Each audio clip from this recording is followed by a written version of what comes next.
दोस्तों स्वागत है आप सभी का बिहार समाचार में। दोस्तों चलिए बिहार के तमाम 15 बड़ी खबरों के बारे में इस वीडियो में जानते हैं। तो फटाफट से आप सभी कमेंट बॉक्स में जरूर बताएं कि आप बिहार के किस जिले में रहते हैं। साथ ही अपनी तरफ से आप इस वीडियो को एक प्यारा लाइक जरूर कर दें। साथ ही आपके मन में अगर कोई भी सवाल हो तो आप हमें नीचे कमेंट बॉक्स में जरूर पूछें।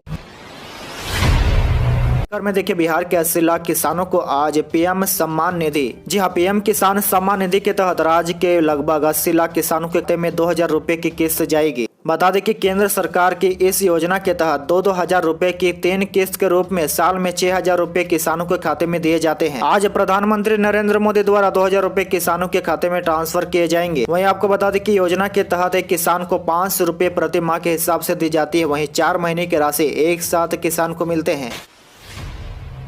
खबर में देखिए दिवाली से पहले बिहार के 13 पटाखा कारोबारियों के दुकानों पर रेड पड़ी है। वहीं 5 करोड़ का पटाखा जब्त किया गया है। जी हाँ, देखिए वाणिज्य कर विभाग ने राज्य के विभिन्न जिलों में 13 पटाखा व्यवसायियों के प्रतिष्ठानों पर छापेमारी की और 5 करोड़ रुपए का पटाखा जब्त किया है। वहीं देखिए ये छापेमारी भागलपुर, दरभंगा, औरंगाबाद, गया, सासाराम, पटना, रक्सौल, किशनगंज, जहानाबाद, गोपालगंज में एक तथा मुजफ्फरपुर में 3 यानी कुल 13 प्रतिष्ठानों का औचक निरीक्षण किया गया था। वहीं आपको बता दें कि शनिवार को किए गए औचक निरीक्षण के क्रम में विभाग द्वारा लगभग 2 करोड़ रुपए की बिक्री का छिपाव किया गया है, जबकि 5 करोड़ रुपए की माल की जब्त की गई है। बड़ी खबर में देखिए बिहार में डेंगू ने 6 साल का तोड़ा रिकॉर्ड। 21 से 30 साल के सबसे अधिक मरीज, 10 साल तक के बच्चे भी अनसेफ। जी देखिए पटना में डेंगू का सबसे बड़ा खतरा 21 से 30 साल वालों में है। वहीं 51 से 60 साल वालों में खतरा काफी कम है। वहीं देखिए ये खुलासा पटना के शहरी इलाकों में संक्रमण के सरकारी आंकड़ों से हुआ है। नवजात से लेकर 51 साल तक के लोगों में संक्रमण की रफ्तार तेज पाई गई है। वहीं देखिए इसमें सबसे पहले नंबर पर 21 से 30 साल वाले हैं। वहीं दूसरे नंबर पर 11 से 12 वर्ष के बच्चे हैं। इसके अलावा 21 से 40 वर्ष के लोग संक्रमण में तीसरे स्थान पर है। साथ ही देखिए आपको बता दें कि पटना में डेंगू की रफ्तार तेज होते ही 2696 तक पहुंच गई है, जिसमें 65.39% पुरुष और 34.6% महिलाएं शामिल है। और साथ ही देखिए डेंगू ने पिछले 6 साल का रिकॉर्ड तोड़ दिया है। वर्ष 2016 में मात्र 845 को डेंगू हुआ था, लेकिन 2022 में आंकड़ा 3 गुना से अधिक 2500 हो गया है। वहीं डेंगू के बढ़ते मामलों को लेकर स्वास्थ्य विभाग ने भी राज्य में अलर्ट जारी कर दिया है। बड़ी खबर में देखिए बिहार में बक्सर में पूर्व मंत्री व जदयू नेता उपेंद्र कुशवाहा का विरोध, बैगन भिंडी व काले झंडे दिखाए गए। जहाँ देखिए पूर्व मंत्री व जदयू संसदीय बोर्ड के अध्यक्ष उपेंद्र कुशवाहा रविवार को बक्सर पहुंचे, जहां उन्हें भारी विरोध झेलना पड़ा। कुशवाहा समाज के हितों की अनदेखी का आरोप लगाते हुए युवकों द्वारा बैगन भिंडी व काला झंडा दिखाया गया। वहीं देखिए उनका कहना था कि कुशवाहा समाज के सब्जी विक्रेताओं को मंडी में जगह मिले तथा सब्जियों को उचित भाव दिलाए जाए। इसी क्रम में उनके द्वारा विरोधी नारे भी लगाए गए। वहीं इससे पहले बक्सर के ऐतिहासिक किला मैदान स्थित रामलीला मंच से रविवार को जदयू का प्रदेश स्तरीय सद्भावना बचाओ देश बचाओ अभियान का आगाज करते हुए उपेंद्र कुशवाहा ने कहा कि केंद्र सरकार चोर दरवाजे से गरीबों का हक छीनना चाहती है। इसके लिए आरएसएस समर्थित भाजपा निधि सरकार अप्रत्यक्ष रूप से कभी कोर्ट का सहारा ले रही है तो कभी किसी संवैधानिक संस्था के माध्यम से नियमों में बदलाव कर खुद के चेहरों का लाभ पहुँचाने का साजिश रचती है। नगर पालिका चुनाव का स्थगन उसी का हिस्सा है।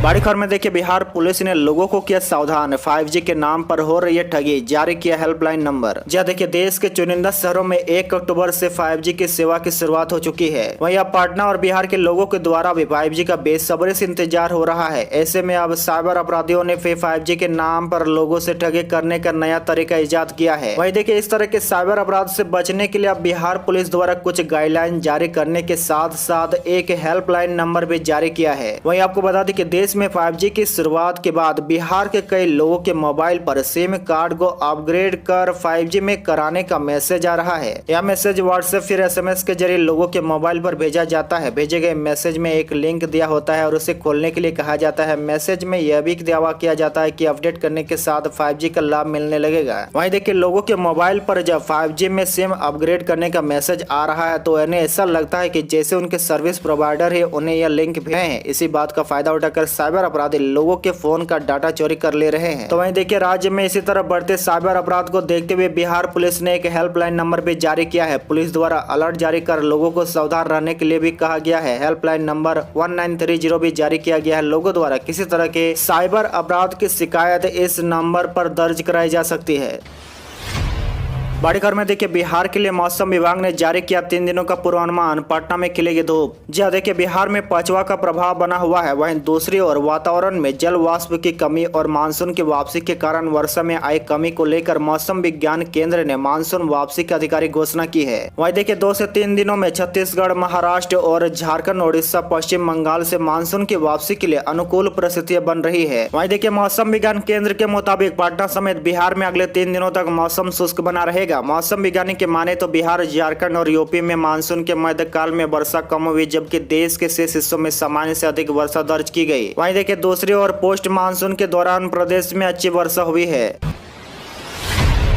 बड़ी खबर में देखिए मैट्रिक और इंटर का परीक्षा फॉर्म अब 20 अक्टूबर तक भरे जाएंगे। जहाँ देखिए बिहार बोर्ड ने मैट्रिक और इंटर 2023 के परीक्षा फॉर्म भरने की तिथि एक बार और बढ़ा दी है। अब छात्र 20 अक्टूबर तक ऑनलाइन परीक्षा फॉर्म भर सकते हैं। इसके लिए छात्रों को विलम्ब शुल्क देने होंगे। विलम्ब शुल्क के तौर पर 150 रुपए देने होंगे। वहीं बिहार बोर्ड ने उन छात्रों को रजिस्ट्रेशन की सुविधा दी है जिन्होंने अभी तक बोर्ड परीक्षा के लिए ऑनलाइन रजिस्ट्रेशन नहीं किया है। ऐसे छात्र 20 अक्टूबर तक रजिस्ट्रेशन कर सकते हैं। वहीं जिन छात्रों ने ऑनलाइन रजिस्ट्रेशन करवा लिया है वे अपने रजिस्ट्रेशन के ऑनलाइन त्रुटि सुधार कर सकते हैं। बड़ी खबर में देखिए बिहार में इंजीनियर बनने का सपना देख रहे युवाओं के लिए एक और मौका। जहाँ देखिए बड़ी खबर है बिहार के सरकारी व निजी इंजीनियरिंग कॉलेजों में बीटेक में खाली बचे सीटों पर नामांकन के लिए मॉपअप काउंसलिंग का आयोजन किया जाएगा। अभी 7,000 सीटें खाली है। इन सीटों को भरने के लिए फिर से मौका दिया गया है। आपको बता दें कि राज्य में करीब 12,000 सीटें हैं। अब तक इंजीनियरिंग कॉलेजों में दाखिला फॉर्म भरने से वंचित छात्र भी एडमिशन के लिए फ्रेश से पंजीयन करवा सकते हैं। जेईई मेन 2022 में शामिल अभ्यर्थी एडमिशन के लिए इस राउंड में हिस्सा सकेंगे। वहीं आपको बता दें कि मॉपअप काउंसलिंग के लिए शनिवार को शेड्यूल जारी कर दिया गया है। वहीं पंजीयन 18 अक्टूबर से शुरू हो चुका है। वहीं ऑफलाइन काउंसलिंग 2 नवंबर से शुरू होगी। बड़ी खबर में देखिए एनएमसीएच अधीक्षक का निलंबन नहीं होगा वापस। तेजस्वी बोले डॉक्टरों की जिद के आगे नहीं झुकेंगे। जी देखिए एनएमसीएच अधीक्षक के खिलाफ तेजस्वी के एक्शन के बाद सरकार और डॉक्टर आमने सामने आ गए हैं। अभी मामले को लेकर आईएमए ने सरकार को चेतावनी दी है कि अगर एनएमसीएच अधीक्षक का निलंबन वापस नहीं होता तो राज्य भर के डॉक्टर हड़ताल पर चले जाएंगे। वहीं देखिए डिप्टी सीएम और स्वास्थ्य मंत्री तेजस्वी यादव ने साफ कर दिया कि सरकार अपने फैसले को वापस नहीं ले जा रही है। तेजस्वी ने सीधे तौर पर कह दिया कि अधीक्षक का निलंबन वापस नहीं होगा, सरकार डॉक्टरों की जीत के आगे नहीं झुकेगी। वहीं देखिए आईएमए के अल्टीमेटम पर तेजस्वी ने कहा कि किसी भी एसोसिएशन का काम होता है अपने लोगों के पक्ष को सरकार के समक्ष रखना। आईएमए को यह देखना होगा कि वह क्या गलत डॉक्टर के लिए भी सरकार पर दबाव बनाएंगे। उन्होंने कहा कि आईएमए जो सही चीजें है उसे सपोर्ट करे, लेकिन गलत का समर्थन करना कहीं से भी ठीक नहीं है। तेजस्वी ने कहा कि अगर किसी डॉक्टर की गलती सामने आती है तो आईएमए के लोग उसे सपोर्ट न करें। साथ ही उन्होंने कहा कि जो सच्चा और काम करने वाला व्यक्ति होगा उसे सरकार सम्मानित करने का काम करेगी, लेकिन जो बेईमान होगा और अपना कर्तव्य ठीक ढंग से नहीं निभाएगा उसको सजा मिलना तय है। बड़ी खबर में देखिए केंद्रीय चयन परिषद सिपाही भर्ती परीक्षा में बिहार में 292 मुन्ना भाई गिरफ्तार, मोबाइल ब्लूटूथ भी बरामद। जी हाँ देखिए केंद्रीय चयन परिषद के मुताबिक मद्य निषेध सिपाही के पदों पर भर्ती के लिए रविवार को लिखित परीक्षा हुई। इसके लिए 98,870 अभ्यर्थियों को प्रवेश पत्र जारी किया गया था। वहीं इस परीक्षा में 76% अभ्यर्थी उपस्थित हुए। लिखित परीक्षा के दौरान कदाचार के 292 मामले सामने आए हैं। वहीं देखिए नकल करने के आरोप में पकड़े गए कई अभ्यर्थियों के पास से ब्लूटूथ और मोबाइल बरामद हुए हैं। वहीं परिषद के मुताबिक भागलपुर में 78, बक्सर में 76, नालंदा में 40, गया में 30, पटना में 24, सिवान में 24 और अन्य जिलों में शाम तक की रिपोर्ट के आधार पर 24 अभ्यर्थियों की गिरफ्तारी की सूचना थी। वहीं देखिए नकल करने के आरोप में गिरफ्तार अभ्यर्थियों पर केंद्राधीक्षक द्वारा कानूनी कार्रवाई करते हुए मामला दर्ज करा दिया गया है। वहीं ऐसे अभ्यर्थियों को तत्काल आयोग घोषित कर दिया गया है। वही बड़ी खबर में देखिए अब बैंक की सेवाएं दिन रात मिलेगी। 75 जिलों से हुई शुरुआत। जहां प्रधानमंत्री नरेंद्र मोदी ने आजादी के अमृत महोत्सव के उपलक्ष्य में रविवार को देश के 75 जिलों में 75 डिजिटल बैंकिंग यूनिट की शुरुआत की है। इन यूनिट पर दिन रात साल में सभी दिन बैंक से जुड़ी सभी तरह की सुविधाएं उपलब्ध रहेगी। इस मौके पर प्रधानमंत्री ने कहा कि आम आदमी के जीवन की आसान बनाने के लिए जो भी अभियान चला है डिजिटल बैंकिंग का या उस दिशा में एक और बड़ा कदम है। ये एक ऐसी विशेष बैंकिंग व्यवस्था है जो कम से कम इंफ्रास्ट्रक्चर में अधिक से अधिक सेवा देने का काम करेगी। वहीं देखिए प्रधानमंत्री मोदी ने कहा कि हमने समाज के अंतिम पायदान पर खड़े व्यक्ति को ध्यान में रखकर नीतियां बनाई और पूरी सरकार उसके सुविधा और प्रगति के रास्ते पर चली है।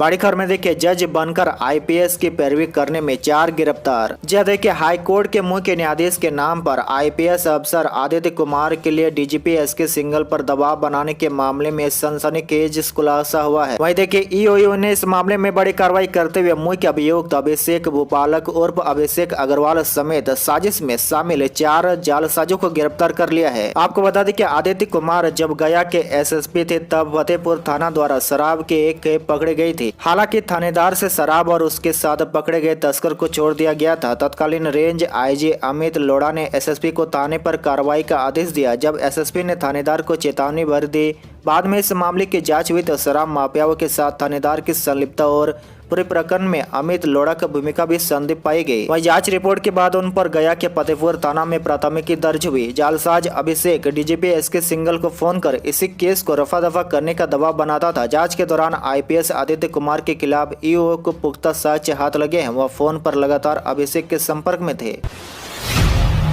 बड़ी खबर में देखिए, आईआईटी कानपुर में जूनियर असिस्टेंट के 119 पदों पर निकली है वैकेंसी। 9 नवंबर तक करे आवेदन। जी देखिए, आईआईटी कानपुर ने जूनियर असिस्टेंट के पदों पर वैकेंसी निकाली है। संस्थान ने कुल 119 पदों पर नियुक्ति करने जा रहा है। ऐसे में जो उम्मीदवार इन पदों के लिए अप्लाई करना चाहते हैं और योग्य है वे आवेदन कर सकते हैं। अप्लाई करने के लिए उम्मीदवारों को आधिकारिक वेबसाइट iitk.ac.in पर जाकर लॉगिन करना होगा। उम्मीदवार ध्यान दें कि इन पदों पर आवेदन करने की अंतिम तिथि 9 नवंबर 2022 है। वहीं देखिए, आईआईटी कानपुर की ओर से जारी सूचना के अनुसार इन पदों के लिए आवेदन करने वाले उम्मीदवारों की ग्रेजुएशन की डिग्री होने के साथ साथ कंप्यूटर नॉलेज होने जरूरी है। साथ ही उम्र 21 से 30 साल के बीच होनी चाहिए।